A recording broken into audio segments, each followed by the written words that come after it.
How to create professional flyer on Microsoft Word. Hello guys, in today's video I'm gonna show you how to create professional flyer on Microsoft Word easy and fast in less than 1 minute. So all what you have to do is go to Word. This is the Microsoft Word homepage, as you can see.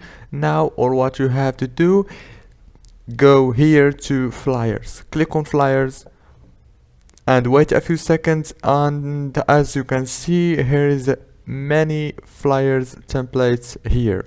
Now choose the template that you want. For example, I'm going to choose this one. I love this design. Click on create right here, and now it will take you to this page, as you can see right here. Now you can change the text as you want. From here, for example, you can change the date, you can change anything here. If this video was helpful, please don't forget to like and subscribe. Thank you so much for watching.